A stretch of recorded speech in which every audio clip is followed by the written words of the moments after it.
ਸਤਿ ਸ਼੍ਰੀ ਅਕਾਲ ਦੋਸਤੋ, ਸਵਾਗਤ ਹੈ ਜੀ ਇੱਕ ਵਾਰੀ ਫਿਰ ਤੁਹਾਡੇ ਆਪਣੇ YouTube ਚੈਨਲ ਪੀ ਸਟਾਰਟ ਸਟੱਡੀ ਨੋਟਸ ਦੇ ਉੱਪਰ ਜੀ। ਸੋ ਮਾਸਟਰ ਕਾਰਡ SST ਦੀ ਪ੍ਰੈਪਰੇਸ਼ਨ ਕਰ ਰਹੇ ਵਿਦਿਆਰਥੀਆਂ ਦੇ ਲਈ ਅੱਜ ਆਪਾਂ ਹਿਸਟਰੀ ਆਫ ਇੰਡੀਆ ਦੇ ਵਿੱਚੋਂ ਆਪਣਾ ਟੌਪਿਕ ਨੰਬਰ 2 ਡਿਸਕਸ ਕਰਾਂਗੇ ਜੀ, ਰਿਗਵੈਦਿਕ ਆਰੀਆ ਸਭਿਅਤਾ। ਸੋ ਇਸ ਨੂੰ ਡਿਟੇਲ ਦੇ ਵਿੱਚ ਪਹਿਲਾਂ ਕਰਾਂਗੇ। ਸੋ ਸਾਰੇ ਲੈਸਨ ਆਪਾਂ ਹਿਸਟਰੀ ਆਫ ਇੰਡੀਆ ਦੇ ਪਹਿਲਾਂ ਡਿਟੇਲ ਦੇ ਵਿੱਚ ਕਰਕੇ ਉਸ ਤੋਂ ਬਾਅਦ MCQs ਕਰਾਂਗੇ। ਇਸ ਕਰਕੇ ਜਿਹੜੀਆਂ ਵੀਡੀਓ ਅਪਲੋਡ ਕਰ ਰਹੇ ਹਾਂ, ਜਿਵੇਂ ਸਿੰਧੂ ਘਾਟੀ ਦੀ ਸਭਿਅਤਾ ਆਪਾਂ ਅਪਲੋਡ ਕਰ ਚੁੱਕੇ ਹਾਂ, ਸੋ ਉਹਨਾਂ ਨੂੰ ਧਿਆਨ ਨਾਲ ਇੱਕ ਵਾਰੀ ਜ਼ਰੂਰ ਸੁਣ ਲਓ ਤਾਂ ਕਿ ਜਦੋਂ ਆਪਾਂ MCQs ਕਰੀਏ ਤਾਂ ਕਿਸੇ ਤਰ੍ਹਾਂ ਦੀ ਪ੍ਰੋਬਲਮ ਨਾ ਆਵੇ। ਜਿਹੜੇ ਵਿਦਿਆਰਥੀ ਨਵੇਂ ਨੇ ਉਹਨਾਂ ਨੂੰ ਦੱਸ ਦਈਏ ਕਿ ਇਸ ਤੋਂ ਪਹਿਲਾਂ ਆਪਾਂ ਹਿਸਟਰੀ ਆਫ ਪੰਜਾਬ ਵੀ ਕਰ ਚੁੱਕੇ ਹਾਂ ਜੀ, ਔਰ ਇਸ ਤੋਂ ਇਲਾਵਾ ਜਿਹੜੇ ਪ੍ਰੈਕਟਿਸ ਸੈੱਟ ਨੇ ਜੀ ਔਰ ਮੌਕ ਟੈਸਟ ਨੇ ਉਹ ਵੀ ਕਾਫੀ ਹੈਲਪਫੁਲ ਨੇ, ਜਿਨ੍ਹਾਂ ਦਾ ਲਿੰਕ ਡਿਸਕ੍ਰਿਪਸ਼ਨ ਬਾਕਸ ਦੇ ਵਿੱਚ ਹੈ ਜੀ। PS ਟੈਟ ਦੇ ਲਈ ਜਿਹੜੇ ਮੌਕ ਟੈਸਟ ਕੀਤੇ ਨੇ ਜਾਂ ਪ੍ਰੈਕਟਿਸ ਕੀਤੇ ਨੇ, ਪ੍ਰੈਕਟਿਸ ਸੈੱਟ ਕੀਤੇ ਨੇ, ਉਹ ਵੀ ਹੈਲਪਫੁਲ ਨੇ। ਸੋ ਉਹਨਾਂ ਸਾਰਿਆਂ ਦਾ ਲਿੰਕ ਡਿਸਕ੍ਰਿਪਸ਼ਨ ਬਾਕਸ ਦੇ ਵਿੱਚ ਹੈ। ਵੀਡੀਓ ਦੇ ਅੰਤ ਦੇ ਵਿੱਚ ਵੀ ਪਲੇਲਿਸਟ ਜਿਹੜੀ ਸ਼ੋ ਹੋ ਜਾਏਗੀ, ਸੋ ਉਸ ਨੂੰ ਦੇਖ ਕੇ ਤੁਸੀਂ ਆਪਣੀ ਮਾਸਟਰ ਕਾਰਡ ਦੀ ਪ੍ਰੈਪਰੇਸ਼ਨ ਕਰ ਸਕਦੇ ਹੋ ਜੀ। ਸਟਾਰਟ ਕਰਦੇ ਹਾਂ ਜੀ ਅੱਜ ਆਪਣਾ ਲੈਸਨ ਨੰਬਰ 2, ਰਿਗਵੈਦਿਕ ਆਰੀਆ ਸਭਿਅਤਾ। ਸੋ ਰਿਗਵੈਦਿਕ ਆਰੀਆ ਸਭਿਅਤਾ ਇਸ ਨੂੰ ਤਾਂ ਕਿਹਾ ਜਾਂਦਾ ਕਿਉਂਕਿ ਆਰੀਆ ਦੀ ਜਿਹੜੀ ਮੁੱਢਲੀ ਸਭਿਅਤਾ ਉਸ ਦਾ ਇੱਕੋ ਇੱਕ ਸੋਮਾ ਜੀ, ਰਿਗਵੇਦ। ਸੋ ਰਿਗਵੇਦ ਜਿਹੜਾ ਸਭ ਤੋਂ ਪੁਰਾਣਾ ਸੰਸਾਰ ਦਾ ਵੇਦ ਮੰਨਿਆ ਗਿਆ ਹੈ। ਸੋ ਸਾਰਾ ਜਿਹੜੀ ਜਾਣਕਾਰੀ ਸਾਨੂੰ ਆਰੀਆ ਸਭਿਅਤਾ ਦੀ ਮੁੱਢਲੀ ਦੀ ਉਹ ਇਸ ਵੇਦ ਤੋਂ ਮਿਲਦੀ ਹੈ, ਇਸ ਕਰਕੇ ਇਸ ਨੂੰ ਰਿਗਵੈਦਿਕ ਸਭਿਅਤਾ ਵੀ ਕਿਹਾ ਜਾਂਦਾ ਹੈ। ਸੋ ਸਿੰਧੂ ਘਾਟੀ ਦੀ ਸਭਿਅਤਾ ਦੇ ਪਤਨ ਤੋਂ ਮਗਰੋਂ ਜਿਹੜਾ ਸਪਤ ਸਿੰਧੂ ਪ੍ਰਦੇਸ਼ ਹੈ, ਜਿਹਨੂੰ ਆਪਾਂ ਪੰਜਾਬ ਦਾ ਰਿਗਵੇਦਿਕ ਦੇ ਵਿੱਚ ਜਿਹੜਾ ਨਾਮ ਹੈ ਉਹ ਸਪਤ ਸਿੰਧੂ ਹੈ ਜੀ, ਕਿਉਂਕਿ ਪੰਜਾਬ ਦੇ ਵਿੱਚ 7 ਦਰਿਆ ਵਗਦੇ ਸੀ ਜੀ। ਇਸ ਕਰਕੇ ਜਿਹੜਾ ਇਸ ਨੂੰ ਸਪਤ ਸਿੰਧੂ ਕਿਹਾ ਗਿਆ ਹੈ ਰਿਗਵੇਦ ਦੇ ਵਿੱਚ। ਸਿੰਧ, ਜੇਹਲਮ, ਚਨਾਬ, ਰਾਵੀ, ਬਿਆਸ, ਸਤਲੁਜ ਅਤੇ ਸਰਸਵਤੀ, ਸੋ ਇਹ 7 ਦਰਿਆ ਵਹਿੰਦੇ ਸੀ, ਇਸ ਕਰਕੇ ਜਿਹੜਾ ਸਪਤ ਸਿੰਧੂ ਇਸ ਨੂੰ ਕਿਹਾ ਗਿਆ ਜੀ। ਸੋ ਇੱਥੇ ਇੱਕ ਨਵੀਂ ਸਭਿਅਤਾ ਦਾ ਵਿਕਾਸ ਹੋਇਆ ਜੀ, ਜੋ ਆਰੀਆ ਸਭਿਅਤਾ ਦੇ ਨਾਂ ਨਾਲ ਮਸ਼ਹੂਰ ਹੋਈ। ਔਰ ਰਿਗਵੇਦਿਕ ਸਭਿਅਤਾ ਇਸ ਨੂੰ ਕਿਉਂ ਕਿਹਾ ਜਾਂਦਾ ਉਹ ਆਪਾਂ ਡਿਸਕਸ ਕਰ ਹੀ ਚੁੱਕੇ ਹਾਂ ਜੀ। ਸੋ ਇਸ ਨੂੰ ਅੱਗੇ 2 ਭਾਗਾਂ ਦੇ ਵਿੱਚ ਵੰਡਿਆ ਗਿਆ ਜੀ, ਰਿਗਵੇਦਿਕ ਕਾਲ ਔਰ ਜਾਂ ਪੂਰਨ ਵੈਦਿਕ ਕਾਲ 1500 ਤੋਂ ਲੈ ਕੇ 1000 ਈਸਾ ਪੂਰਵ, ਔਰ ਉੱਤਰ ਵੈਦਿਕ ਕਾਲ 1000 ਤੋਂ ਲੈ ਕੇ 600 ਈਸਾ ਪੂਰਵ ਜੀ। ਸੋ ਅੱਗੇ ਹੈ ਜੀ ਆਰੀਆ ਦਾ ਮੂਲ ਨਿਵਾਸ ਸਥਾਨ ਜੀ। ਸੋ ਇਸ ਦੇ ਸੰਬੰਧੀ ਇਤਿਹਾਸਕਾਰਾਂ ਦੇ ਜਿਹੜੇ ਅਲੱਗ-ਅਲੱਗ ਮਤ ਨੇ ਜੀ। ਸਭ ਤੋਂ ਪਹਿਲਾਂ ਜਰਮਨ ਵਿਦਵਾਨ ਮੈਕਸ ਮੂਲਰ ਦਾ ਜਿਹੜਾ ਮਤ ਹੈ ਉਸ ਦੇ ਅਨੁਸਾਰ ਕਿ ਜਿਹੜੇ ਆਰੀਆ ਨੇ ਉਹ ਮੱਧ ਏਸ਼ੀਆ ਤੋਂ ਆਏ ਨੇ, ਔਰ ਇਸ ਦੇ ਪੱਖ ਦੇ ਵਿੱਚ ਉਹਨਾਂ ਨੇ ਦਲੀਲਾਂ ਦਿੱਤੀਆਂ ਨੇ ਜੀ। ਸਭ ਤੋਂ ਪਹਿਲੀ ਉਹਨਾਂ ਨੇ ਦਲੀਲ ਇਹ ਦਿੱਤੀ ਹੈ ਕਿ ਸੰਸਕ੍ਰਿਤ, ਇਰਾਨੀ, ਅੰਗਰੇਜ਼ੀ, ਲੈਟਿਨ ਭਾਸ਼ਾਵਾਂ ਦੇ ਸ਼ਬਦ ਨੇ ਜਿਹੜੇ, ਜਦੋਂ ਇਹਨਾਂ ਦਾ ਆਪਾਂ ਤੁਲਨਾਤਮਕ ਅਧਿਐਨ ਕਰਦੇ ਹਾਂ ਤਾਂ ਸਾਨੂੰ ਪਤਾ ਲੱਗਦਾ ਕਿ ਇਹ ਲੋਕ ਕਿਸੇ ਸਮੇਂ ਜਿਹੜੇ ਨੇ ਉਹ ਇਕੱਠੇ ਰਹੇ ਸਨ। ਜਿਵੇਂ ਪਿਤਾ ਨੂੰ ਸੰਸਕ੍ਰਿਤ ਦੇ ਵਿੱਚ ਕਹਿੰਦੇ ਨੇ ਜੀ ਪਿੱਤਰ, ਫਾਰਸੀ 'ਚ ਉਹਨੂੰ ਕਹਿੰਦੇ ਪਿਦਰ, ਗ੍ਰੀਕ 'ਚ ਪੇਟਰ, ਲੈਟਿਨ ਭਾਸ਼ਾ 'ਚ ਵੀ ਪੇਟਰ, ਔਰ ਜਰਮਨ 'ਚ ਵੇਟਰ, ਔਰ ਅੰਗਰੇਜ਼ੀ ਦੇ ਵਿੱਚ ਫਾਦਰ ਜੀ। ਇਸੇ ਤਰ੍ਹਾਂ ਮਾਤਾ ਨੂੰ ਸੰਸਕ੍ਰਿਤ 'ਚ ਮਾਤਰ, ਔਰ ਫਾਰਸੀ ਦੇ ਵਿੱਚ ਮਾਦਰ, ਗ੍ਰੀਕ ਦੇ ਵਿੱਚ ਮੇਟਰ, ਲੈਟਿਨ ਦੇ ਵਿੱਚ ਵੀ ਮੇਟਰ, ਜਰਮਨ 'ਚ ਮਟਰ, ਅੰਗਰੇਜ਼ੀ 'ਚ ਮਦਰ। ਸੋ ਉਸ ਦੇ ਅਕੋਰਡਿੰਗ ਜੇ ਲੋਕ ਕਿਸੇ ਸਮੇਂ ਇਕੱਠੇ ਰਹੇ ਨੇ ਤਾਂ ਜਿਹੜੀ ਭਾਸ਼ਾ ਇਹ ਮਿਲਦੀ ਹੈ। ਦੂਸਰਾ ਉਸਨੇ ਕਿਹਾ ਕਿ ਜਰਮਨੀ, ਇੰਗਲੈਂਡ, ਈਰਾਨ, ਭਾਰਤ ਆਦਿ ਦੇਸ਼ਾਂ ਦੇ ਨਿਵਾਸੀਆਂ ਦੀ ਜਿਹੜੀ ਸ਼ਕਲ ਸੂਰਤ ਹੈ ਉਹ ਵੀ ਲਗਭਗ ਜਿਹੜੀ ਹੈ ਉਹ ਇੱਕੋ ਜਿਹੀ ਹੈ ਜੀ।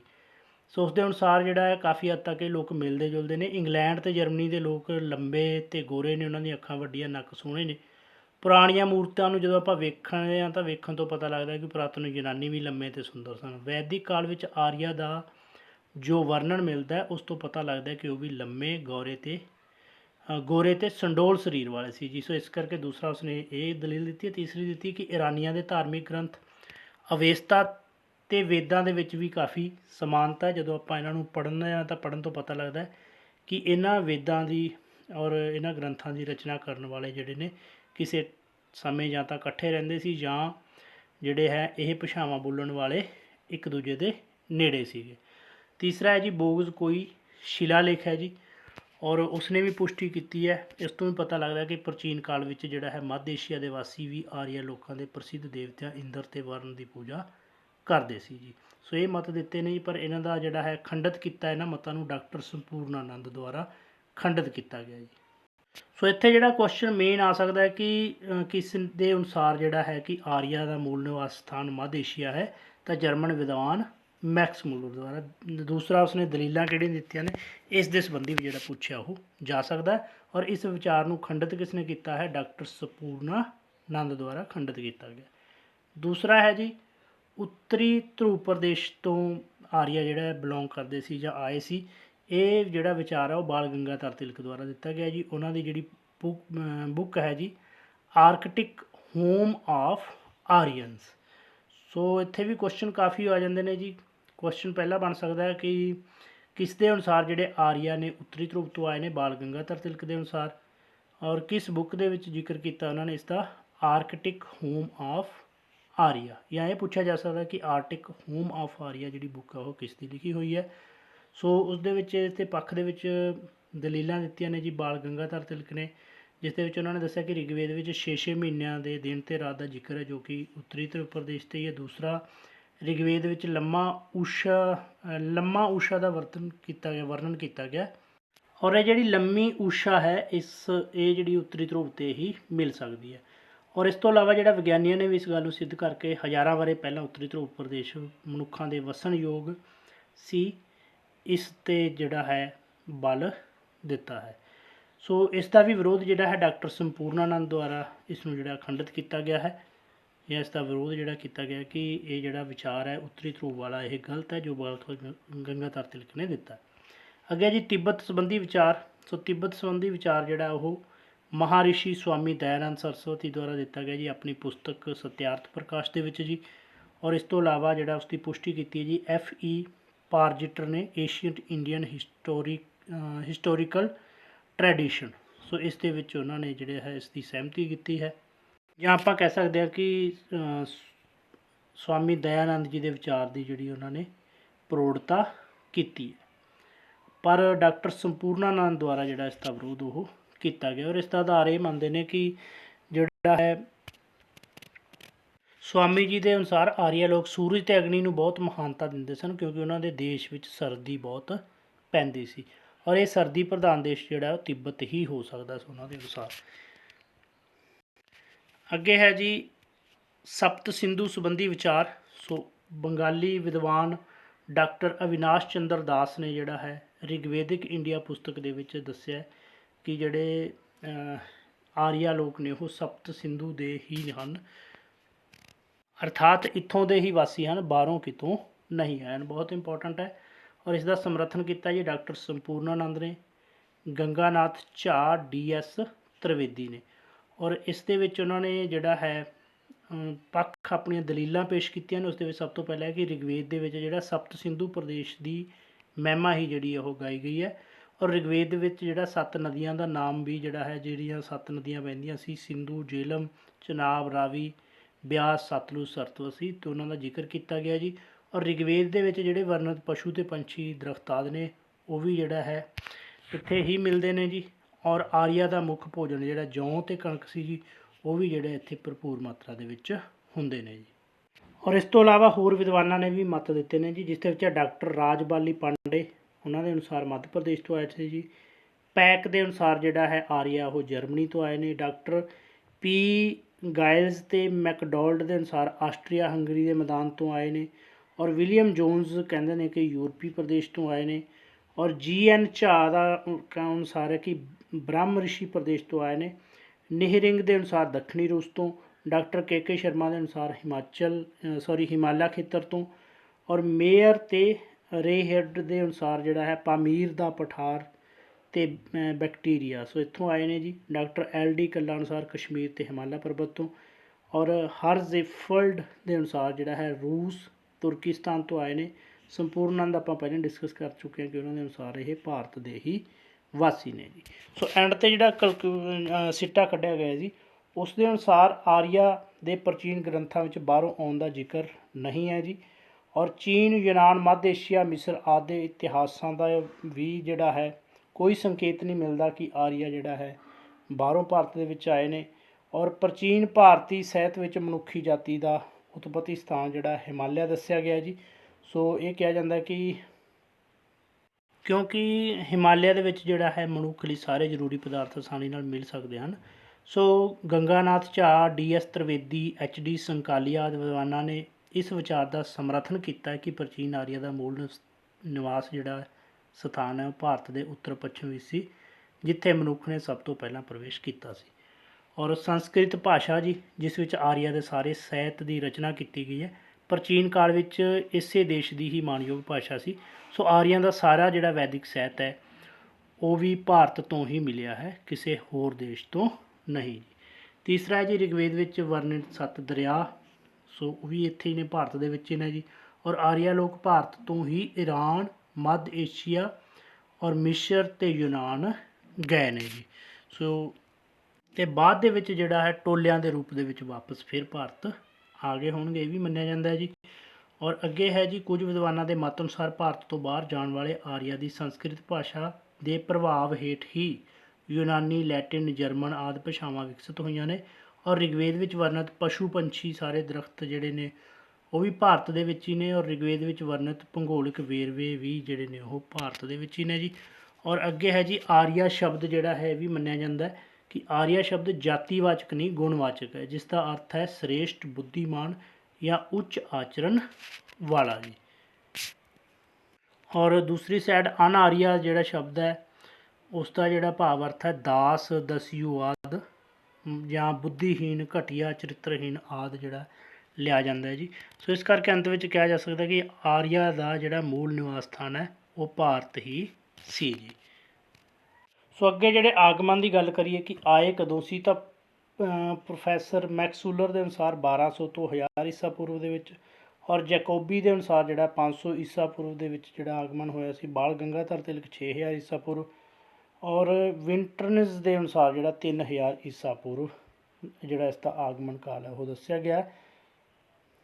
ਪਰ ਆਧੁਨਿਕ ਖੋਜਾਂ ਦੇ ਅਨੁਸਾਰ ਜਿਹੜਾ ਆਪਾਂ ਪਹਿਲਾਂ ਡਿਸਕਸ ਕਰ ਚੁੱਕੇ ਹਾਂ ਜੀ, ਸਮਾਂ 1500 ਤੋਂ 1000 ਈਸਾ ਪੂਰਵ ਦੇ ਦਰਮਿਆਨ ਜਿਹੜਾ ਇਹ ਭਾਰਤ ਆਏ ਸਨ ਜੀ। ਔਰ ਇਹਨਾਂ ਨੇ ਜਿਹੜਾ ਉਹਨਾਂ ਨੇ ਇਸੇ ਕਾਲ ਦੇ ਦੌਰਾਨ ਜਿਹੜੀ ਰਿਗਵੇਦ ਦੀ ਰਚਨਾ ਉਹ ਕੀਤੀ ਸੀ ਜੀ। ਪਸਾਰ ਦੀ ਗੱਲ ਕਰਾਂਗੇ ਜੀ, ਰਿਗਵੈਦਿਕ ਕਾਲ ਵਿੱਚ ਆਰੀਆ ਦਾ ਜਿਹੜਾ ਅਧਿਕਾਰ ਹੈ ਅਫਗਾਨਿਸਤਾਨ, ਪੰਜਾਬ, ਸਿੰਧ, ਉੱਤਰ ਪੱਛਮੀ ਸਰਹੱਦੀ ਪ੍ਰਾਂਤ, ਕਸ਼ਮੀਰ, ਰਾਜਪੂਤਾਨੇ ਦੇ ਕੁਝ ਭਾਗ ਸਨ, ਪਰੰਤੂ ਗੰਗਾ, ਜਮਨਾ ਦੁਆਬ ਉੱਤੇ ਅਜੇ ਉਹਨਾਂ ਦਾ ਕਬਜ਼ਾ ਨਹੀਂ ਸੀ ਹੋਇਆ। ਫਿਰ ਉਹ ਪੂਰਬ ਦੇ ਦੱਖਣ ਵੱਲ ਵਧਣ ਲੱਗੇ। ਹੌਲੀ ਹੌਲੀ ਉੱਤਰ ਵੈਦਿਕ ਕਾਲ ਤੱਕ ਉਹਨਾਂ ਦਾ ਪਸਾਰ ਜਿਹੜਾ ਪੂਰਬ ਵਿੱਚ ਬੰਗਾਲ ਤੱਕ ਅਤੇ ਦੱਖਣ ਵਿੱਚ ਨਰਮਦਾ ਨਦੀ ਤੱਕ ਹੋ ਗਿਆ ਜੀ। ਸੋ ਅੱਗੇ ਗੱਲ ਕਰਾਂਗੇ ਜੀ ਇਹਨਾਂ ਦੇ ਰਿਗਵੇਦਿਕ ਜਿਹੜੀ ਸਭਿਅਤਾ ਹੈ ਉਹਦੇ ਸਮਾਜਿਕ, ਆਰਥਿਕ ਅਤੇ ਧਾਰਮਿਕ ਔਰ ਰਾਜਨੀਤਿਕ ਜੀਵਨ ਬਾਰੇ। ਸੋ ਰਿਗਵੇਦਿਕ ਜਿਹੜਾ ਰਿਗਵੇਦ ਹੈ ਆਰੀਆ ਸਭਿਅਤਾ ਦਾ ਸਭ ਤੋਂ ਵੱਡਾ ਸੋਮਾ ਹੈ ਜੀ, ਔਰ ਸੰਸਾਰ ਦਾ ਸਭ ਤੋਂ ਪੁਰਾਣਾ ਗ੍ਰੰਥ ਇਸ ਨੂੰ ਮੰਨਿਆ ਜਾਂਦਾ। ਔਰ ਇਸ ਦੇ ਵਿੱਚ ਜਿਹੜਾ ਹੈ 10 ਮੰਡਲ ਨੇ ਜੀ, 1028 ਸੂਤਕ ਔਰ 10500 ਮੰਤਰ ਨੇ ਜੀ। ਹਾਲਾਂਕਿ ਇਹ ਕੋਈ ਜਿਹੜਾ ਹੈ ਇਤਿਹਾਸਿਕ ਆਪਾਂ ਕਹਿ ਸਕਦੇ ਹਾਂ ਕਿ ਗ੍ਰੰਥ ਨਹੀਂ ਹੈ, ਔਰ ਨਾ ਹੀ ਇਹ ਜਿਹੜਾ ਹੈ ਵੀਰ ਰਸੀ ਕਵਿਤਾਵਾਂ ਦਾ ਕੋਈ ਸੰਗ੍ਰਹਿ ਆ, ਪਰ ਮੰਤਰਾਂ ਦਾ ਸੰਗ੍ਰਹਿ ਹੈ ਜੀ। ਫਿਰ ਵੀ ਉਸ ਤੋਂ ਜਿਹੜਾ ਕਾਫੀ ਜ਼ਿਆਦਾ ਰਾਜਨੀਤਿਕ, ਸਮਾਜਿਕ, ਆਰਥਿਕ ਅਤੇ ਧਾਰਮਿਕ ਜੀਵਨ ਬਾਰੇ ਜਿਹੜਾ ਗਿਆਨ ਪ੍ਰਾਪਤ ਹੁੰਦਾ ਜੀ। ਸਮਾਜਿਕ ਜੀਵਨ ਦੀ ਗੱਲ ਕਰਾਂਗੇ ਤਾਂ ਗ੍ਰਹਿ ਨਿਰਮਾਣ ਜਿਹੜਾ ਉਹਨਾਂ ਨੇ ਸ਼ੁਰੂ ਕਰਤਾ ਸੀ। ਭਾਰਤ ਵਿੱਚ ਆਉਣ ਤੋਂ ਪਹਿਲਾਂ ਆਰੀਆ ਲੋਕ ਜਿਹੜਾ ਅਕਸਰ ਇੱਧਰ ਉੱਧਰ ਘੁੰਮਦੇ ਰਹਿੰਦੇ ਸੀ, ਔਰ ਉਹਨਾਂ ਦੇ ਰਹਿਣ ਲਈ ਕੋਈ ਨਿਸ਼ਚਿਤ ਘਰ ਜਾਂ ਨਿਵਾਸ ਸਥਾਨ ਨਹੀਂ ਸੀ ਹੁੰਦਾ। ਔਰ ਭਾਰਤ ਵਿੱਚ ਪ੍ਰਵੇਸ਼ ਕਰਨ ਤੋਂ ਬਾਅਦ ਉਹਨਾਂ ਨੇ ਜਿਹੜਾ ਹੈ ਆਪਣੇ ਘਰ ਬਣਾਉਣੇ ਸ਼ੁਰੂ ਕਰ ਦਿੱਤੇ, ਔਰ ਛੋਟੇ ਛੋਟੇ ਪਿੰਡਾਂ ਦੇ ਵਿੱਚ ਰਹਿਣ ਲੱਗੇ। ਔਰ ਉਹ ਜਿਹੜਾ ਆਪਣਾ ਘਰ ਹੈ ਲੱਕੜੀ, ਮਿੱਟੀ, ਕੱਖਾਂ, ਕਾਨਿਆਂ ਦੇ ਆਦਿ ਬਣਾਉਂਦੇ ਸੀ ਜੀ।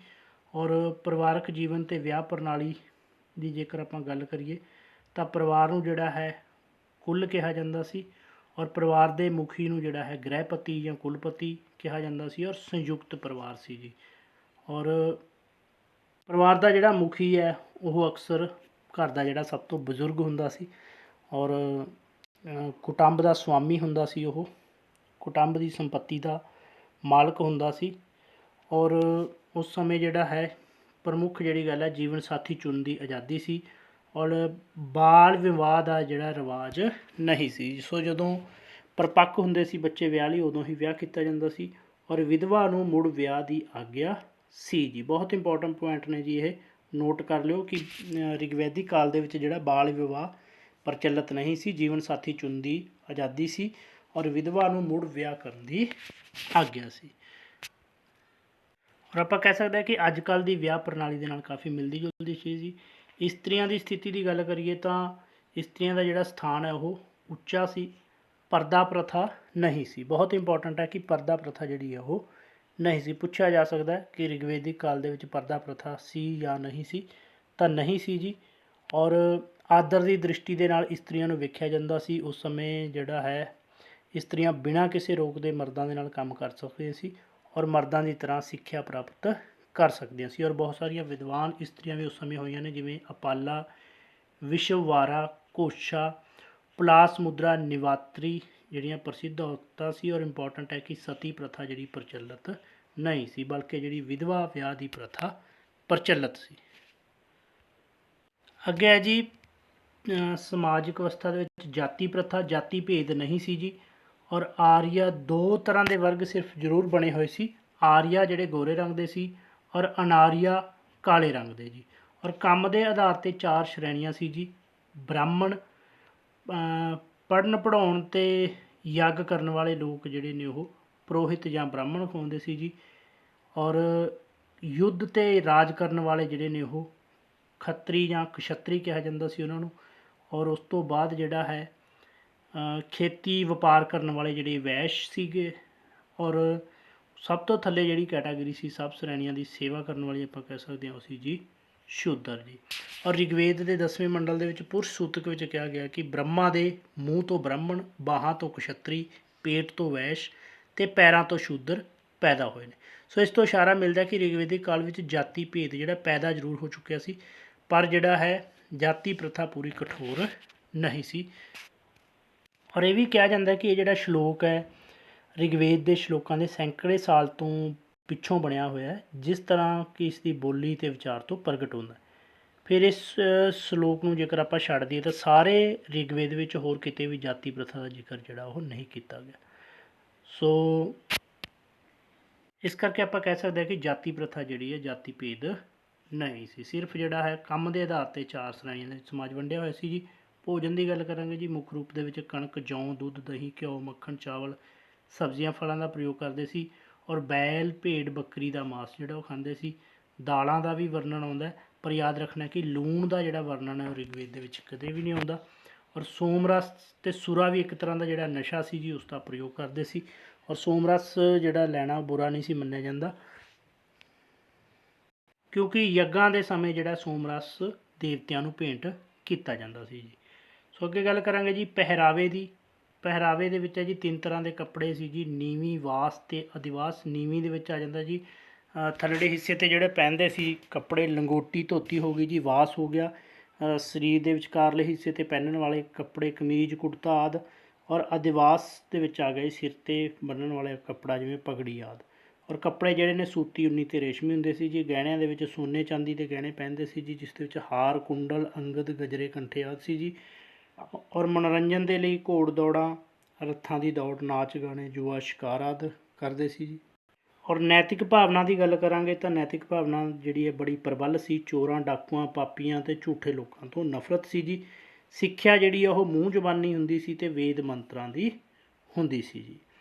ਆਰਥਿਕ ਜੀਵਨ ਦੀ ਗੱਲ ਕਰਾਂਗੇ ਜੀ, ਪਸ਼ੂ ਪਾਲਣ ਮੁੱਖ ਧੰਦਾ ਸੀ ਜੀ। ਪਸ਼ੂ ਪਾਲਣ ਕੁਐਸਚਨ ਆ ਸਕਦਾ ਕਿ ਰਿਗਵੈਦਿਕ ਕਾਲ ਦੇ ਲੋਕਾਂ ਦਾ ਮੁੱਖ ਧੰਦਾ ਕਿਹੜਾ ਸੀ, ਤਾਂ ਪਸ਼ੂ ਪਾਲਣ ਸੀ ਜੀ। ਪ੍ਰਮੁੱਖ ਤੌਰ 'ਤੇ ਗਊਆਂ ਪਾਲਦੇ ਸਨ ਔਰ ਗਊ ਨੂੰ ਪਵਿੱਤਰ ਪਸ਼ੂ ਮੰਨਦੇ ਸਨ। ਘੋੜੇ, ਬੈਲ, ਭੇਡਾਂ, ਬੱਕਰੀਆਂ, ਕੁੱਤੇ ਵੀ ਪਾਲੇ ਜਾਂਦੇ ਸਨ ਜੀ। ਔਰ ਇੱਕ ਚੀਜ਼ ਹੋਰ ਯਾਦ ਰੱਖਣੀ ਹੈ ਕਿ ਵੱਡੀਆਂ ਵਸਤੂਆਂ ਦਾ ਜਿਹੜਾ ਮੁੱਲ ਦਾ ਹਿਸਾਬ ਵੀ ਗਊਆਂ ਦੇ ਮੁੱਲ ਤੋਂ ਹੀ ਲਗਾਇਆ ਜਾਂਦਾ ਸੀ ਜੀ। ਔਰ ਖੇਤੀਬਾੜੀ ਜੀ, ਔਰ ਜਦੋਂ ਆਰੀਆ ਲੋਕ ਦੇਸ਼ ਵਿੱਚ ਵਸ ਗਏ ਤਾਂ ਉਹਨਾਂ ਨੇ ਖੇਤੀਬਾੜੀ ਦਾ ਪੇਸ਼ਾ ਅਪਣਾ ਲਿਆ ਸੀ ਜੀ। ਔਰ ਹੌਲੀ ਹੌਲੀ ਖੇਤੀਬਾੜੀ ਉਹਨਾਂ ਦਾ ਮੁੱਖ ਪੇਸ਼ਾ ਉਹ ਬਣ ਗਿਆ ਜੀ। ਪਹਿਲੇ ਨੰਬਰ 'ਤੇ ਪਸ਼ੂ ਪਾਲਣ ਹੀ ਸੀ, ਯਾਦ ਰੱਖਣਾ ਆਪਾਂ। ਔਰ ਸ਼ੁਰੂ ਤੋਂ ਜਿਹੜਾ ਹੈ ਜ਼ਮੀਨ ਜਿਹੜੀ ਹੈ ਸਾਰੇ ਪਿੰਡ ਦੀ ਸਾਂਝੀ ਹੁੰਦੀ ਸੀ ਜੀ। ਔਰ ਬਾਅਦ ਦੇ ਵਿੱਚ ਜਿਹੜਾ ਹੈ 2 ਭਾਗ ਉਸ ਦੇ ਕਰ ਦਿੱਤੇ ਗਏ, ਉਰਵਰਾ ਅਤੇ ਖਿਲਿਆ। ਉਰਵਰਾ ਜਿਹੜੀ ਇੱਕ ਵਿਸ਼ੇਸ਼ ਪਰਿਵਾਰ ਦੀ ਜ਼ਮੀਨ ਹੁੰਦੀ ਸੀ, ਔਰ ਖਿਲਿਆ ਜਿਹੜਾ ਇੱਕ ਸਾਂਝੀ ਸਾਰੇ ਪਿੰਡ ਦੀ ਜ਼ਮੀਨ ਜਿਹੜੀ ਆ ਉਹ ਹੁੰਦੀ ਸੀ। ਘਾਹ ਵਾਲੀ ਧਰਤੀ ਹੁੰਦੀ ਸੀ, ਉਸ ਨੂੰ ਖਿਲਿਆ ਕਹਿੰਦੇ ਸੀ। ਔਰ ਪਿੰਡ ਦੇ ਲੋਕਾਂ ਦੀ ਸਾਂਝੀ ਜਾਇਦਾਦ ਉਸ ਨੂੰ ਸਮਝਿਆ ਜਾਂਦਾ ਸੀ, ਜਿੱਥੇ ਪਿੰਡ ਦੇ ਲੋਕ ਆਪਣੇ ਪਸ਼ੂਆਂ ਨੂੰ ਚਾਰਨ ਲਈ ਭੇਜ ਦਿੰਦੇ ਸੀ ਜੀ। ਔਰ ਖੇਤੀਬਾੜੀ ਜਿਹੜੀ ਆ ਉਹ ਬਲਦਾਂ ਦੀ ਜੋੜੀ ਦੇ ਨਾਲ ਕੀਤੀ ਜਾਂਦੀ ਸੀ ਜੀ। ਬਲਦਾਂ ਦੀ ਵਰਤੋਂ ਜਿਹੜੀ ਖੇਤੀਬਾੜੀ ਦੇ ਲਈ ਕੀਤੀ ਜਾਂਦੀ ਸੀ ਜੀ। ਔਰ ਪਾਣੀ ਲਈ ਜ਼ਿਆਦਾਤਰ ਵਰਖਾ 'ਤੇ ਹੀ ਨਿਰਭਰ ਸੀ ਜੀ, ਪਰੰਤੂ ਫਿਰ ਵੀ ਉਸ ਦੀ ਘਾਟ ਨੂੰ ਪੂਰਾ ਕਰਨ ਲਈ ਖੂਹਾਂ ਅਤੇ ਛੋਟੀਆਂ ਨਹਿਰਾਂ ਦੇ ਰਾਹੀਂ ਸਿੰਚਾਈ ਉਹ ਕਰ ਲੈਂਦੇ ਸੀ ਜੀ। ਮੁੱਖ ਫਸਲਾਂ ਸੀ ਜੀ ਜੌਂ, ਕਣਕ, ਚਾਵਲ, ਤਿਲ ਔਰ ਕਪਾਹ ਅਤੇ ਤੇਲ ਬੀਜਾਂ ਦੀਆਂ ਫਸਲਾਂ। ਵਪਾਰ ਕਰਦੇ ਸੀ ਜੀ, ਮੰਡੀਆਂ ਦੇ ਵਿੱਚ ਕਣਕ, ਜੌਂ, ਕੱਪੜੇ ਮੰਡੀ ਆਦਿ ਦੇ ਵਿੱਚ ਵੇਚੇ ਜਾਂਦੇ ਸੀ। ਔਰ ਇਸ ਤੋਂ ਇਲਾਵਾ ਹੋਰ ਧੰਦੇ ਵੀ ਸੀ ਜੀ। ਜੁਲਾਹੇ ਜਿਹੜੇ ਨੇ ਸੂਤੀ ਅਤੇ ਉੱਨੀ ਕੱਪੜੇ ਬੁਣਦੇ ਸੀ ਅਤੇ ਉਹਨਾਂ ਨੂੰ ਰੰਗਣ ਦਾ ਕੰਮ ਕਰਦੇ ਸੀ।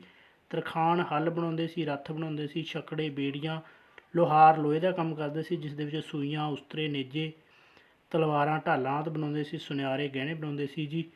ਔਰ ਵੈਦ ਜਿਹੜੇ ਨੇ ਉਹ ਜੜੀ ਬੂਟੀਆਂ ਦੇ ਨਾਲ ਇਲਾਜ ਕਰਦੇ ਸੀ। ਦਾਸ ਪ੍ਰਥਾ ਸੀ ਜੀ। ਦਾਸਾਂ ਦਾ ਜਿਹੜਾ ਹੈ ਉਹਨਾਂ ਨਾਲ ਸਲੂਕ ਚੰਗਾ ਕੀਤਾ ਜਾਂਦਾ ਸੀ ਔਰ ਘਰੇਲੂ ਕੰਮ 'ਤੇ ਹੀ ਲਗਾਇਆ ਜਾਂਦਾ ਸੀ। ਖੇਤੀਬਾੜੀ ਦੇ ਕੰਮ 'ਤੇ ਦਾਸਾਂ ਨੂੰ ਨਹੀਂ ਸੀ ਲਗਾਇਆ ਜਾਂਦਾ ਸੀ। ਅੱਗੇ ਹੈ ਜੀ ਧਾਰਮਿਕ ਜੀਵਨ, ਜਿਸ ਦੇ ਵਿੱਚ ਉਹ ਕੁਦਰਤ ਦੀ ਪੂਜਾ ਕਰਦੇ ਸੀ ਜੀ। ਪਹਿਲੇ, ਦੂਜੇ, 7ਵੇਂ ਅਤੇ 10ਵੇਂ ਮੰਡਲ ਤੋਂ ਜਿਹੜਾ ਹੈ ਧਰਮ ਦੇ ਬਾਰੇ ਉਹਨਾਂ ਦੀ ਜਾਣਕਾਰੀ ਮਿਲਦੀ ਹੈ ਜੀ। ਔਰ ਜਿਸ ਦੇ ਵਿੱਚ ਉਹ ਸੂਰਜ, ਹਵਾ, ਅਗਨੀ, ਧਰਤੀ, ਵਰਖਾ ਆਦਿ ਦੀ ਜਿਹੜੀ ਪੂਜਾ ਉਹ ਕਰਦੇ ਨੇ ਜੀ। ਔਰ ਕੁਦਰਤ ਦੇ ਦੇਵੀ ਦੇਵਤਿਆਂ ਦੀ ਉਪਾਸਨਾ ਵੀ ਕਰਦੇ ਸੀ ਜੀ। ਕੁੱਲ ਦੇਵੀ ਦੇਵਤਿਆਂ ਦੀ ਗਿਣਤੀ ਜਿਹੜੀ ਉਹ 33 ਦੱਸੀ ਗਈ ਹੈ ਜੀ। 3 ਪ੍ਰਕਾਰ ਦੇ ਪ੍ਰਮੁੱਖ ਦੇਵਤਿਆਂ ਵਿੱਚ ਸੀ ਜੀ। ਆਕਾਸ਼ ਦੇ ਦੇਵਤੇ ਵਰਣ, ਦਿਓਸ, ਮ੍ਰਿਤ, ਸੂਰਜ, ਊਸ਼ਾ, ਸਵਿਤਰੀ, ਭੂਸ਼ਣ। ਉਸ ਤੋਂ ਬਾਅਦ ਹੈ ਜੀ ਧਰਤੀ ਦੇ ਦੇਵਤੇ, ਜਿਸ ਦੇ ਵਿੱਚ ਹੈ ਜੀ ਅਗਨੀ, ਪ੍ਰਿਥਵੀ, ਸੋਮ, ਬ੍ਰਹਿਸਪਤੀ। ਔਰ ਵਾਯੂਮੰਡਲ ਦੇ ਦੇਵਤੇ ਸੀ ਜੀ ਇੰਦਰ, ਰੁਦਰ, ਵਾਯੂ ਅਤੇ ਵਾਤ ਜੀ। ਔਰ ਵਰਣ ਜਿਹੜਾ ਉਸਨੂੰ ਆਕਾਸ਼ ਦਾ ਦੇਵਤਾ ਮੰਨਿਆ ਜਾਂਦਾ ਜੀ, ਔਰ ਉਸਨੂੰ ਸ਼ਾਇਦ ਦਿਓ ਵੀ ਜਿਹੜਾ ਕਿਹਾ ਜਾਂਦਾ ਸੀ। ਔਰ ਇੰਦਰ ਵਰਖਾ ਦਾ ਦੇਵਤਾ ਅਤੇ ਯੁੱਧ ਦਾ ਦੇਵਤਾ, ਕਿਉਂਕਿ ਬਹੁਤ ਸਾਰੀਆਂ ਪ੍ਰਾਰਥਨਾਵਾਂ ਮਿਲਦੀਆਂ ਨੇ ਯੁੱਧ ਦੇ ਸਮੇਂ ਔਰ ਵਰਖਾ ਦੇ ਨਾਲ ਸੰਬੰਧਿਤ ਜੀ ਰਿਗਵੇਦ ਦੇ ਵਿੱਚ। ਸੂਰਜ ਜੀਵਨ ਦੇਣ ਵਾਲਾ। ਊਸ਼ਾ ਸੰਸਾਰ ਦੇ ਖਜ਼ਾਨੇ ਦੀ ਮਾਲਕਣ। ਔਰ ਅਗਮੀ ਜਿਹੜੀ ਉਹ ਯੱਗ ਦੇਵਤਾ ਮੰਨਿਆ ਜਾਂਦਾ ਸੀ ਉਸਨੂੰ। ਸੋਮ ਜਿਹੜਾ ਹੈ ਬਨਸਪਤੀ ਦਾ ਮਾਲਕ ਮੰਨਿਆ ਜਾਂਦਾ ਸੀ ਜੀ ਉਸਨੂੰ। ਔਰ ਰਿਗਵੇਦ ਦੇ 9ਵੇਂ ਮੰਡਲ ਦੇ ਵਿੱਚ ਦਿੱਤੇ ਬਹੁਤੇ ਸ਼ਲੋਕ ਜਿਹੜੇ ਨੇ ਉਹ ਸੋਮ ਨੂੰ ਸਮਰਪਿਤ ਨੇ ਜੀ। ਔਰ ਮੰਨਿਆ ਜਾਂਦਾ ਹੈ ਕਿ ਸੋਮਰਸ ਦੇਵਤਿਆਂ ਅਤੇ ਮਨੁੱਖਾਂ ਨੂੰ ਅਮਰਤਾ ਪ੍ਰਦਾਨ ਕਰਦਾ ਜੀ। ਰੁਦਰ ਜਿਹੜਾ ਹੈ ਉਹ ਹਨੇਰੀ ਜਾਂ ਤੂਫਾਨ ਦਾ ਦੇਵਤਾ, ਜਿਸ ਨੂੰ ਮਾਰੁਤ ਵੀ ਕਿਹਾ ਜਾਂਦਾ ਸੀ। ਔਰ ਆਰਸ਼ ਜਿਹੜਾ ਹੈ ਵਿਆਹ ਅਤੇ ਸੰਧੀ ਦਾ ਦੇਵਤਾ। ਔਰ ਅਰਨੀਏ ਜੰਗਲ ਦੀ ਦੇਵੀ, ਯਮ ਮੌਤ ਦਾ ਦੇਵਤਾ। ਔਰ ਅਸ਼ਵਿਨ ਜਿਹੜਾ ਹੈ ਇਲਾਜ ਦਾ ਦੇਵਤਾ। ਔਰ ਸਭ ਤੋਂ ਮਹੱਤਵਪੂਰਨ ਦੇਵਤਾ ਜਿਹੜਾ ਮੰਨਿਆ ਜਾਂਦਾ ਸੀ ਜੀ ਉਹ ਵਰਨ ਨੂੰ ਮੰਨਿਆ ਜਾਂਦਾ ਸੀ ਜੀ, ਸ਼ਾਇਦ ਪਹਿਲੇ ਨੰਬਰ 'ਤੇ ਜੀ। ਅੱਗੇ ਹੈ ਜੀ ਇੱਕ ਰੱਬ ਦੇ ਵਿੱਚ ਵਿਸ਼ਵਾਸ ਸੀ ਜੀ। ਭਾਵੇਂ ਜਿਹੜੇ ਨੇ ਆਰੀਆ ਲੋਕ ਕੁਦਰਤ ਦੇ ਵੱਖ-ਵੱਖ ਦੇਵੀ ਦੇਵਤਿਆਂ ਦੀ ਪੂਜਾ ਕਰਦੇ ਸਨ, ਫਿਰ ਵੀ ਉਹ ਇੱਕ ਹੀ ਰੱਬ ਦੇ ਵਿੱਚ ਜਿਹੜਾ ਵਿਸ਼ਵਾਸ ਰੱਖਦੇ ਸੀ। ਔਰ ਰਿਗਵੇਦ ਸ਼ਲੋਕਾਂ ਦੇ ਵਿੱਚ ਇੱਕ ਥਾਂ 'ਤੇ ਲਿਖਿਆ ਕਿ ਉਹ ਇੱਕ ਹੀ ਹੈ। ਜਿਵੇਂ ਉਹਨਾਂ ਨੇ ਸਟਾਰਟਿੰਗ ਦੇ ਵਿੱਚ ਲਿਖਿਆ ਕਿ ਉਹ ਜੋ ਅਸਾਂ ਲੋਕਾਂ ਨੂੰ ਜੀਵਨ ਦਿੰਦਾ ਹੈ, ਉਹ ਜੋ ਅਸਾਂ ਲੋਕਾਂ ਨੂੰ ਬਣਾਉਣ ਵਾਲਾ ਹੈ, ਉਹ ਜੋ ਇਸ ਸ੍ਰਿਸ਼ਟੀ ਦੇ ਸਾਰੇ ਸਥਾਨਾਂ ਦਾ ਬਣਾਉਣ ਵਾਲਾ ਹੈ, ਉਹ ਇੱਕ ਹੀ ਹੈ, ਚਾਹੇ ਉਹ ਅਨੇਕ ਦੇਵਤਿਆਂ ਦੇ ਨਾਂ ਦੇ ਨਾਲ ਪ੍ਰਸਿੱਧ ਹੈ ਜੀ। ਸੋ ਇਸ ਕਰਕੇ ਆਪਾਂ ਕਹਿ ਸਕਦੇ ਕਿ ਇੱਕ ਰੱਬ ਦੇ ਵਿੱਚ ਉਹਨਾਂ ਦਾ ਵਿਸ਼ਵਾਸ ਸੀ ਜੀ, ਭਾਵੇਂ ਉਹ ਕਈ ਦੇਵੀ ਦੇਵਤਿਆਂ ਦੀ ਪੂਜਾ ਕਰਦੇ। ਔਰ ਮੰਦਰਾਂ ਅਤੇ ਮੂਰਤੀ ਪੂਜਾ ਦੀ ਜਿਹੜੀ ਹੈ ਅਣਹੋਂਦ ਸੀ ਜੀ। ਪੁਜਾਰੀਆਂ ਜਾਂ ਪੰਡਤਾਂ ਦੀ ਕੋਈ ਵੀ ਅਲੱਗ ਜਾਤੀ ਨਹੀਂ ਸੀ। ਹਰ ਜਿਹੜਾ ਗ੍ਰਹਿਸਥੀ ਹੈ ਉਹ ਪੁਜਾਰੀ, ਯੋਧਾ ਅਤੇ ਕਿਸਾਨ ਤਿੰਨੇ ਆਪ ਹੀ ਹੁੰਦਾ ਸੀ ਜੀ। ਔਰ ਮੰਤਰ ਉਚਾਰਨ ਅਤੇ ਯੱਗ ਜਿਹੜਾ ਉਹ ਕੀਤਾ ਜਾਂਦਾ ਸੀ ਜੀ। ਆਰੀਆ ਲੋਕ ਆਪਣੇ ਦੇਵੀ ਦੇਵਤਿਆਂ ਦੀ ਪ੍ਰਸ਼ੰਸਾ ਦੇ ਵਿੱਚ ਮੰਤਰ ਉਚਾਰਦੇ ਸੀ, ਜੋ ਕਿ ਰਿਗਵੇਦ ਦੇ ਵਿੱਚ ਦਿੱਤੇ ਗਏ ਨੇ। ਇਹੀ ਉਹਨਾਂ ਦੀ ਪੂਜਾ ਦਾ ਢੰਗ ਸੀ। ਯੱਗ ਕੀਤਾ ਜਾਂਦਾ ਸੀ, ਅੱਗ ਬਾਲ ਕੇ ਉਸ ਵਿੱਚ ਘਿਓ, ਦੁੱਧ, ਚਾਵਲ, ਸੋਮ ਰਸ ਆਦਿ ਜਿਹੜੇ ਨੇ ਪਾਏ ਜਾਂਦੇ ਸੀ। ਔਰ ਬੜੇ ਧਿਆਨਪੂਰਵਕ ਕੀਤਾ ਜਾਂਦਾ ਸੀ, ਕਿਉਂਕਿ ਆਰੀਆ ਨੂੰ ਡਰ ਲੱਗਾ ਰਹਿੰਦਾ ਸੀ ਕਿ ਛੋਟੀ ਜਿਹੀ ਕੋਈ ਤਰੁੱਟੀ ਹੋ ਗਈ, ਗਲਤੀ ਹੋ ਗਈ, ਕਿਤੇ ਜਿਹੜਾ ਯੱਗ ਹੈ ਉਹ ਅਸਫਲ ਨਾ ਹੋ ਜਾਵੇ ਅਤੇ ਦੇਵਤੇ ਨਾਰਾਜ਼ ਨਾ ਹੋ ਜਾਣ। ਔਰ ਨੈਤਿਕਤਾ 'ਤੇ ਜਿਹੜਾ ਹੈ ਜ਼ੋਰ ਉਹ ਦਿੱਤਾ ਜਾਂਦਾ ਸੀ, ਆਪਾਂ ਪਹਿਲਾਂ ਵੀ ਡਿਸਕਸ ਕਰ ਚੁੱਕੇ। ਅੱਗੇ ਜੀ ਰਾਜਨੀਤਿਕ ਅਵਸਥਾ ਦੀ ਗੱਲ ਕਰਾਂਗੇ। ਸੋ ਕਈ ਪਰਿਵਾਰਾਂ ਨੂੰ ਮਿਲਾ ਕੇ ਜਿਹੜਾ ਹੈ ਪਿੰਡ, ਔਰ ਪਿੰਡਾਂ ਨੂੰ ਮਿਲਾ ਕੇ ਜਿਹੜਾ ਹੈ ਬਣਦੇ ਸੀ ਜੀ ਵਿਸ਼, ਔਰ ਵਿਸ਼ਾਂ ਨੂੰ ਮਿਲਾ ਕੇ ਜਿਹੜਾ ਹੈ ਜਨ ਬਣਦਾ ਸੀ ਜੀ। ਪਿੰਡਾਂ ਦੇ ਮੁਖੀਆਂ ਨੂੰ ਜਿਹੜਾ ਹੈ ਗ੍ਰਾਮਣੀ ਕਿਹਾ ਜਾਂਦਾ ਸੀ। ਔਰ ਵਿਸ਼ ਜਿਹੜਾ ਹੈ ਉਸ ਦਾ ਮੁਖੀ ਸੀ, ਉਸਨੂੰ ਵਿਸ਼ਪਤੀ। ਔਰ ਜਨ ਦਾ ਮੁਖੀਆ ਜਿਹੜਾ ਹੈ ਉਹ ਸ਼ਾਸਕ ਜਾਂ ਰਾਜਨ ਹੁੰਦਾ ਸੀ ਜੀ। ਔਰ ਜਨ ਅਤੇ ਜਨ ਰਾਜ ਜੀ। ਸੋ ਰਿਗਵੇਦ ਦੇ ਵਿੱਚ ਕਈ ਕਬੀਲੇ ਜਾਂ ਜਿਹਨੂੰ ਆਪਾਂ ਜਨ ਵੀ ਕਹਿੰਦੇ ਜੀ, ਉਹਨਾਂ ਦਾ ਜ਼ਿਕਰ ਹੁੰਦਾ, ਜਿਸ ਦੇ ਵਿੱਚ ਭਰਤ। ਸੋ ਭਰਤ ਦੇ ਨਾਂ 'ਤੇ ਹੀ ਸਾਡੇ ਦੇਸ਼ ਦਾ ਨਾਂ ਜਿਹੜਾ ਬਾਅਦ ਦੇ ਵਿੱਚ ਭਾਰਤ ਪਿਆ ਜੀ। ਔਰ ਉਸ ਤੋਂ ਬਾਅਦ ਹੈ ਜੀ ਮਤਸਿਆ, ਕ੍ਰਿਵੀ, ਯਦੂ, ਤੁਰਵਸ਼, ਅਨੂ, ਚੇਦੀ, ਗੰਧਾਰੀ ਆਦਿ ਜਿਹੜੇ ਪ੍ਰਮੁੱਖ ਕਬੀਲੇ ਸੀ। ਔਰ ਇਹਨਾਂ ਕਬੀਲਿਆਂ ਦਾ ਰਾਜਨੀਤਿਕ ਸੰਗਠਨ ਜਿਹੜਾ ਇੱਕੋ ਜਿਹਾ ਨਹੀਂ ਸੀ। ਕੁਝ ਕਬੀਲਿਆਂ ਨੇ ਤਾਂ ਗਣਰਾਜ ਸਥਾਪਿਤ ਕੀਤੇ ਹੋਏ ਸੀ, ਜਿੱਥੇ ਰਾਜੇ ਰਾਜ ਨਹੀਂ ਕਰਦੇ ਸਨ, ਸਗੋਂ ਕਬੀਲੇ ਦੇ ਮੁਖੀਆ ਚੁਣੇ ਜਾਂਦੇ ਸਨ। परंतु ज़्यादातर कबीले ਜਿਹੜੇ ਨੇ ਰਾਜਿਆਂ ਦੇ ਅਧੀਨ ਹੋਇਆ ਕਰਦੇ ਸਨ। ਰਿਗਵੇਦਿਕ ਕਾਲ ਵਿੱਚ ਕਬੀਲਿਆਂ ਦੇ ਛੋਟੇ ਛੋਟੇ ਰਾਜ ਸਥਾਪਿਤ ਸਨ ਜੀ। ਜਿਹੜੇ ਪ੍ਰਮੁੱਖ ਆਪਾਂ ਕਬੀਲੇ ਨੇ ਡਿਸਕਸ ਕਰ ਲੈਣੇ ਜੀ। ਰਾਜਾ ਅਤੇ ਉਹਦੇ ਜਿਹੜੇ ਕਰਤੱਵ ਕੀ ਸੀ ਜੀ। ਕਈ ਵਾਰ ਜਿਹੜਾ ਹੈ ਰਾਜਾ ਚੁਣਿਆ ਜਾਂਦਾ ਸੀ, ਪਰ ਅਕਸਰ ਜਿਹੜਾ ਰਾਜੇ ਦਾ ਪਦ ਹੈ ਉਹ ਜੱਦੀ ਹੁੰਦਾ ਸੀ। ਕੁਝ ਕੁ ਮੰਤਰ ਨੇ ਰਿਗਵੇਦ ਦੇ ਵਿੱਚ ਜਿਨ੍ਹਾਂ ਤੋਂ ਪਤਾ ਲੱਗਦਾ ਕਿ ਕਈ ਵਾਰ ਕਿਸੇ ਕਿਸੇ ਸਮੇਂ ਜਿਹੜੀ ਰਾਜੇ ਦੀ ਉਹ ਚੋਣ ਹੁੰਦੀ ਸੀ, ਜ਼ਿਆਦਾਤਰ ਜੱਦੀ ਹੁੰਦਾ ਸੀ ਜੀ। ਔਰ ਪ੍ਰਮੁੱਖ ਉਹਦੇ ਕੰਮ ਸੀ ਜੀ ਯੁੱਧ ਦੇ ਸਮੇਂ ਅਗਵਾਈ ਕਰਨਾ, ਸ਼ਾਂਤੀ ਕਾਇਮ ਰੱਖਣੀ ਅਤੇ ਝਗੜਿਆਂ ਦਾ ਨਿਪਟਾਰਾ ਕਰਨਾ ਜੀ। ਔਰ ਇਸ ਦੇ ਨਾਲ ਇਹ ਵੀ ਕਿ ਨਿਸ਼ਚਿਤ ਕਰ ਜਿਹੜਾ ਨਹੀਂ ਸੀ ਲਿਆ ਜਾਂਦਾ। ਸੋ ਭੇਟਾ ਦੇ ਰੂਪ ਦੇ ਵਿੱਚ ਜਿਹੜਾ ਹੈ ਗਊਆਂ ਬਲਦ ਜਿਹੜੇ ਨੇ ਗਊ ਜਾਂ ਬਲਦ ਲਏ ਜਾਂਦੇ ਸੀ। ਔਰ ਰਾਜਾ ਜਿਹੜਾ ਤਾਨਾਸ਼ਾਹ ਨਹੀਂ ਹੁੰਦਾ ਸੀ, ਕਿਉਂਕਿ ਸਭਾ ਅਤੇ ਸੰਮਤੀ ਦੇ ਕਾਰਨ ਉਸ ਦੀਆਂ ਸ਼ਕਤੀਆਂ ਸੀਮਿਤ ਸਨ ਜੀ। ਅੱਗੇ ਹੈ ਜੀ ਰਾਜ ਅਧਿਕਾਰੀ ਜੀ। ਸੋ ਰਾਜੇ ਦੀ ਸਹਾਇਤਾ ਦੇ ਲਈ ਪਹਿਲੇ ਨੰਬਰ 'ਤੇ ਪੁਰੋਹਿਤ ਹੁੰਦਾ ਸੀ ਜੀ। ਔਰ ਦੂਸਰੇ ਨੰਬਰ 'ਤੇ ਜਿਹੜਾ ਸੈਨਾਨੀ ਜਾਂ ਸੈਨਾਪਤੀ ਜੀ। ਪੁਰੋਹਿਤ ਜਿਹੜਾ ਧਾਰਮਿਕ ਕੰਮਾਂ ਦੇ ਵਿੱਚ ਜਿਹੜੀ ਹੈ ਸਲਾਹ ਦਿੰਦਾ ਸੀ, ਰਾਜੇ ਨੂੰ ਯੱਗ ਵਗੈਰਾ ਕਰਵਾਉਂਦਾ ਸੀ। ਔਰ ਲੜਾਈ ਦੇ ਸਮੇਂ ਵੀ ਉਹ ਰਾਜੇ ਦਾ ਜਿਹੜਾ ਸਾਥ ਹੈ ਉਹ ਦਿੰਦਾ ਸੀ, ਉਸਦੀ ਜਿੱਤ ਦੀ ਪ੍ਰਾਰਥਨਾ ਜਿਹੜੀ ਕਰਦਾ ਸੀ ਜੀ। ਉਸ ਤੋਂ ਬਾਅਦ ਆਪਾਂ ਪੜ੍ਹ ਚੁੱਕੇ ਗ੍ਰਾਮਣੀ, ਗ੍ਰਾਮ ਦਾ ਮੁਖੀਆ, ਵਿਸ਼ਪਤੀ, ਵਿਸ਼ ਦਾ, ਔਰ ਦੂਤ ਜਿਹੜਾ ਹੈ ਦੂਜੇ ਰਾਜਾਂ ਦੇ ਵਿੱਚ ਸੰਦੇਸ਼ ਲੈ ਕੇ ਜਾਂਦਾ ਸੀ ਜੀ। ਅੱਗੇ ਜੀ ਸਭਾ ਅਤੇ ਸੰਮਤੀ। ਸੋ ਸਭਾ ਅਤੇ ਸੰਮਤੀ ਤੋਂ ਆਪਾਂ ਨੂੰ ਜਿਹੜਾ ਪਤਾ ਲੱਗਦਾ ਕਿ ਪ੍ਰਜਾਤੰਤਰੀ ਅੰਸ਼ ਸੀ ਜੀ। ਜਿਵੇਂ ਆਧੁਨਿਕ ਸਮੇਂ ਦੇ ਵਿੱਚ ਜਿਹੜਾ ਹੈ ਆਪਾਂ ਕਹਿ ਸਕਦੇ ਕਿ ਲੋਕ ਸਭਾ ਅਤੇ ਰਾਜ ਸਭਾ ਨੇ ਜੀ, ਉਸੇ ਤਰ੍ਹਾਂ ਮੰਨਿਆ ਜਾਂਦਾ ਕਿ ਸਭਾ ਅਤੇ ਸੰਮਤੀ ਸੀ ਜੀ, ਜਿਸ ਤੋਂ ਪ੍ਰਜਾਤੰਤਰ ਦੇ ਜਿਹੜੇ ਅੰਸ਼ ਨੇ ਉਹ ਪ੍ਰਗਟ ਹੁੰਦੇ ਨੇ। ਪਰ ਇਸ ਦੇ ਸੰਬੰਧੀ ਵੱਖ-ਵੱਖ ਇਤਿਹਾਸਕਾਰਾਂ ਦੇ ਵੱਖ-ਵੱਖ ਵਿਚਾਰ ਨੇ ਜੀ। ਇਹ ਵੀ ਕੀਥ ਦੇ ਅਨੁਸਾਰ ਸੰਮਤੀ ਕੀ ਸੀ, ਰਾਜੇ ਨੂੰ ਜਿਹੜੀ ਸਭਾ ਅਤੇ ਸੰਮਤੀ ਦੋਨੋਂ ਕੀਥ ਕਹਿੰਦਾ ਕਿ ਇੱਕੋ ਹੀ ਸੀ। ਰਾਜੇ ਨੂੰ ਸਲਾਹ ਦੇਣ ਲਈ ਸੰਮਤੀ ਬਣਾਈ ਜਾਂਦੀ ਸੀ, ਔਰ ਜਿੱਥੇ ਬੈਠਕ ਹੁੰਦੀ ਸੀ ਉਸਨੂੰ ਸਭਾ ਕਿਹਾ ਜਾਂਦਾ ਸੀ। ਦੂਸਰੇ ਨੰਬਰ 'ਤੇ ਜਿੰਮਰ ਹੈ ਜੀ। ਜਿੰਮਰ ਦੇ ਅਨੁਸਾਰ ਸੰਮਤੀ ਸਾਰੇ ਜਨ ਦੇ ਮਨੁੱਖਾਂ ਦਾ ਰਾਸ਼ਟਰੀ ਸੰਗਠਨ ਸੀ, ਔਰ ਸਭਾ ਕੇਵਲ ਗ੍ਰਾਮ ਦੇ ਮਨੁੱਖਾਂ ਦਾ ਸੰਘ ਸੀ। ਔਰ ਲਡਵਿਨ ਕਹਿੰਦਾ ਹੈ ਕਿ ਜਿਹੜਾ ਹੈ ਸਮਿਤੀ ਸਾਰੇ ਜਨ ਦੇ ਲੋਕਾਂ ਦਾ ਸੰਗਠਨ ਸੀ, ਔਰ ਸਭਾ ਜਿਹੜੀ ਹੈ ਮੁੱਖ ਅਧਿਕਾਰੀਆਂ ਅਤੇ ਵਿਦਵਾਨਾਂ ਦੀ ਬੈਠਕ ਸੀ ਜੀ। ਔਰ ਲੁਡਵਿਨ ਦੇ ਵਿਚਾਰ ਦੇ ਨਾਲ ਹੀ ਜਿਹੜਾ ਹੈ doctor RS Tripathi, professor NS Ghosh, doctor RC Majumdar, doctor Romila Thapar ਸਾਰੇ ਜਿਹੜੇ ਨੇ ਉਹ ਸਹਿਮਤ ਨੇ ਜੀ। ਸੋ ਇਸ ਲਈ ਇਸ ਵਿਚਾਰ ਨੂੰ ਹੀ ਜਿਹੜਾ ਤੀਸਰਾ ਇਸ ਨੂੰ ਠੀਕ ਮੰਨਿਆ ਜਾ ਸਕਦਾ ਜੀ। ਸਭਾ ਅਤੇ ਸੰਮਤੀ ਦੀਆਂ ਸ਼ਾਸਨ ਦੇ ਮਾਮਲਿਆਂ ਵਿੱਚ ਕਾਫੀ ਸ਼ਕਤੀਆਂ ਹੁੰਦੀਆਂ ਸਨ ਅਤੇ ਉਹ ਰਾਜੇ ਦੀ ਤਾਨਾਸ਼ਾਹੀ ਉੱਤੇ ਵੱਡੀ ਰੋਕ ਦਾ ਕੰਮ ਕਰਦੀਆਂ ਸਨ। ਸੋ ਉਹ ਰਾਜੇ ਨੂੰ ਸ਼ਾਸਨ ਪ੍ਰਬੰਧ ਵਿੱਚ ਸਲਾਹ ਅਤੇ ਸਹਾਇਤਾ ਦਿੰਦੀਆਂ ਸਨ ਜੀ। ਔਰ ਰਾਜਾ ਅਕਸਰ ਉਹਨਾਂ ਦੀਆਂ ਇੱਛਾਵਾਂ ਦੇ ਅਨੁਸਾਰ ਜਿਹੜਾ ਕੰਮ ਕਰਦਾ ਸੀ ਜੀ। ਸਥਾਨਕ ਪ੍ਰਸ਼ਾਸਨ ਆਪਾਂ ਪਹਿਲਾਂ ਹੀ ਡਿਸਕਸ ਕਰ ਚੁੱਕੇ ਹਾਂ ਜੀ ਕਿ ਪਿੰਡਾਂ ਨੂੰ ਮਿਲਾ ਕੇ ਜਿਹੜਾ ਪਰਿਵਾਰਾਂ ਨੂੰ ਮਿਲਾ ਕੇ ਪਿੰਡ ਬਣਦਾ ਸੀ, ਜਿਸ ਦਾ ਜਿਹੜਾ ਹੈ ਮੁਖੀ ਗ੍ਰਾਮੀਣ ਹੁੰਦਾ ਸੀ। ਫਿਰ ਕੁਝ ਪਿੰਡਾਂ ਨੂੰ ਮਿਲਾ ਕੇ ਜਿਹੜਾ ਹੈ ਪਿੰਡਾਂ ਦੇ ਸੰਗਠਨ ਨੂੰ ਵਿਸ਼ ਕਿਹਾ ਜਾਂਦਾ ਸੀ, ਜਿਸ ਦਾ ਮੁਖੀਆ ਵਿਸ਼ਪਤੀ ਹੁੰਦਾ ਸੀ ਜੀ। ਅੱਗੇ ਹੈ ਜੀ ਨਿਆਂ ਵਿਵਸਥਾ। ਰਾਜਾ ਜਿਹੜਾ ਮੁੱਖ ਨਿਆਂਧੀਸ਼ ਸੀ, ਜੋ ਪੁਰੋਹਿਤ ਦੀ ਸਲਾਹ ਨਾਲ ਨਿਆਂ ਪ੍ਰਬੰਧ ਕਰਦਾ ਸੀ। ਔਰ ਜੁਰਮਾਨਾ ਜਿਹੜਾ ਉਹ ਗਊਆਂ ਦੇ ਰੂਪ ਦੇ ਵਿੱਚ ਲਿਆ ਜਾਂਦਾ। ਔਰ ਆਮ ਸਜ਼ਾ ਜਿਹੜੀ ਹੈ ਕੈਦ ਕੀਤਾ ਜਾਂਦਾ ਸੀ ਜਾਂ ਖੰਭੇ ਨਾਲ ਬੰਨ੍ਹ ਦਿੱਤਾ ਜਾਂਦਾ ਸੀ ਜੀ। ਔਰ ਮੌਤ ਦੀ ਸਜ਼ਾ ਬਹੁਤ ਘੱਟ ਦਿੱਤੀ ਜਾਂਦੀ ਸੀ ਜੀ। ਔਰ ਸ਼ਾਇਦ ਕਹਿੰਦੇ ਨੇ ਕਿ ਆਰਡੀਨਲ ਪ੍ਰਥਾ ਵੀ ਪ੍ਰਚਲਿਤ ਸੀ, ਜਿਸ ਦੇ ਵਿੱਚ ਅਗਨੀ ਪ੍ਰੀਖਿਆ, ਜਲ ਪ੍ਰੀਖਿਆ ਜਾਂ ਗਰਮ ਪਰਸ਼ੂ ਕੁਹਾੜੀ ਪ੍ਰੀਖਿਆ ਜਿਹੜੀ ਆ ਉਹ ਲਈ ਜਾਂਦੀ ਸੀ ਜੀ। ਯੁੱਧ ਅਤੇ ਯੁੱਧ ਕਰਨ ਦਾ ਢੰਗ ਜੀ। ਦੋ ਪ੍ਰਕਾਰ ਦੇ ਯੁੱਧ ਹੀ ਦਾ ਜਿਹੜਾ ਵਰਣਨ ਮਿਲਦਾ ਜੀ। ਇੱਕ ਤਾਂ ਸੀ ਆਰੀਆ ਅਤੇ ਅਨਾਰੀਆ ਦਾ ਜੀ, ਦਾਸੂਆਂ ਦਾ ਯੁੱਧ, ਔਰ ਆਰੀਆ ਦੇ ਕਬੀਲਿਆਂ ਦੇ ਆਪਸੀ ਯੁੱਧ ਜੀ। ਸੋ ਜਦੋਂ ਆਰੀਆ ਭਾਰਤ ਵਿੱਚ ਆਏ ਤਾਂ ਉਹਨਾਂ ਨੂੰ ਇੱਥੋਂ ਦੇ ਜਿਹੜੇ ਮੂਲ ਨਿਵਾਸੀ ਸੀ, ਸੋ ਅਰਥਾਤ ਜੇ ਆਪਾਂ ਕਹਿ ਸਕਦੇ ਹਾਂ ਕਿ ਦਾਸੂਆਂ ਦੇ ਨਾਲ ਜਿਹੜਾ ਸੈਂਕੜੇ ਸਾਲ ਯੁੱਧ ਲੜਨੇ ਪਏ ਜੀ। ਔਰ ਦਾਸੂਆਂ ਨੇ ਆਰੀਆ ਦਾ ਡਟ ਕੇ ਮੁਕਾਬਲਾ ਕੀਤਾ, ਪਰੰਤੂ ਆਰੀਆ ਲੋਕ ਉਹਨਾਂ ਤੋਂ ਜ਼ਿਆਦਾ ਬਹਾਦਰ ਸੀ ਜੀ। ਸੋ ਇਸ ਕਰਕੇ ਉਹਨਾਂ ਨੇ ਦਾਸੂਆਂ ਨੂੰ ਹਰਾ ਦਿੱਤਾ। ਹਾਰ ਕੇ ਉਹ ਜੰਗਲਾਂ ਅਤੇ ਪਹਾੜਾਂ ਦੀ ਸ਼ਰਨ ਦੇ ਲਈ ਚਲੇ ਗਏ, ਔਰ ਉੱਥੋਂ ਕਈ ਵਾਰ ਜਿਹੜਾ ਹੈ ਉਹ ਆ ਕੇ ਉਹਨਾਂ ਨੂੰ ਤੰਗ ਕਰਦੇ ਸੀ, ਉਹਨਾਂ ਦੇ ਪਸ਼ੂ ਵਗੈਰਾ ਚਰਾਲ ਜਾਂਦੇ ਸੀ, ਪਿੰਡਾਂ ਨੂੰ ਲੁੱਟ ਲੈਂਦੇ ਸੀ। ਔਰ ਰਿਗਵੇਦ ਵਿੱਚ ਸਾਰੇ ਅਜਿਹੇ ਸ਼ਲੋਕ ਆਉਂਦੇ ਨੇ ਜੀ, ਜਿਸ ਦੇ ਵਿੱਚ ਇਹ ਜ਼ਿਕਰ ਕੀਤਾ ਗਿਆ। ਇੰਦਰ ਅੱਗੇ ਜਿਹੜੀ ਹੈ ਪ੍ਰਾਰਥਨਾ ਕੀਤੀ ਗਈ, ਕਿਉਂਕਿ ਇੰਦਰ ਜਿਹੜਾ ਯੁੱਧ ਦਾ ਦੇਵਤਾ ਮੰਨਦੇ ਸੀ ਉਹ, ਕਿ ਇਹਨਾਂ ਲੁਟੇਰਿਆਂ ਦਾ ਦਮਨ ਕਰਨ ਵਿੱਚ ਸਾਡੀ ਸਹਾਇਤਾ ਕਰੇ ਜੀ। ਔਰ ਇਸ ਤੋਂ ਇਲਾਵਾ ਜਿਹੜਾ ਆਰੀਆ ਦੇ ਦੋ ਆਪਸੀ ਕਬੀਲਿਆਂ ਦੇ ਯੁੱਧ ਵੀ ਹੁੰਦੇ ਰਹਿੰਦੇ ਸੀ। ਰਿਗਵੇਦ ਵਿੱਚ ਦੱਸਿਆ ਗਿਆ ਕਿ ਕਿਸ ਪ੍ਰਕਾਰ ਭਰਤ ਕਬੀਲੇ ਦੇ ਰਾਜੇ ਸੁਦਾਸ ਨੇ ਪਰਸਨੀ ਅਰਥਾਤ ਰਾਵੀ ਨਦੀ ਦੇ ਕਿਨਾਰੇ 10 ਕਬੀਲਿਆਂ ਦੇ ਸੰਘ ਨੂੰ ਬੁਰੀ ਤਰ੍ਹਾਂ ਹਰਾਇਆ ਸੀ ਜੀ। ਔਰ ਪੈਦਲ ਜਾਂ ਘੋੜਿਆਂ ਉੱਤੇ ਚੜ੍ਹ ਕੇ ਜਿਹੜਾ ਯੁੱਧ ਉਹ ਲੜਿਆ ਜਾਂਦਾ ਸੀ। ਰਾਜੇ ਅਤੇ ਮੰਤਰੀ ਆ ਜਿਹੜਾ ਆਮ ਤੌਰ 'ਤੇ ਰੱਥਾਂ 'ਤੇ ਹੁੰਦੇ ਸੀ ਜੀ ਸਵਾਰ।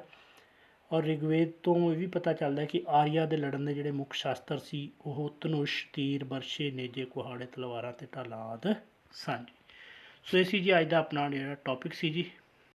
ਵੀਡੀਓ ਵਧੀਆ ਲੱਗੇ ਤਾਂ ਪਲੀਜ਼ ਵੱਧ ਤੋਂ ਵੱਧ ਸ਼ੇਅਰ ਔਰ ਲਾਈਕ ਜ਼ਰੂਰ ਕਰ ਦੇਣਾ ਜੀ। ਔਰ ਇਸ 'ਤੇ MCQs ਬਹੁਤ ਜਲਦੀ ਆਪਾਂ ਜਿਹੜਾ 10 ਕੁ ਟੌਪਿਕ ਹੋਰ ਨੇ ਜੀ ਕਰਨ ਤੋਂ ਬਾਅਦ ਅਪਲੋਡ ਕਰ ਦਿਆਂਗੇ ਜੀ। ਉਨੀ ਦੇਰ ਤੁਸੀਂ ਜਿਹੜਾ ਹੈ ਪ੍ਰੈਕਟਿਸ ਸੈੱਟ ਅਪਲੋਡ ਕੀਤੇ ਹੋਏ ਨੇ PS ਟੈਟ ਵਾਲੇ ਉਹ ਦੇਖ ਸਕਦੇ। So thank you for watching the video.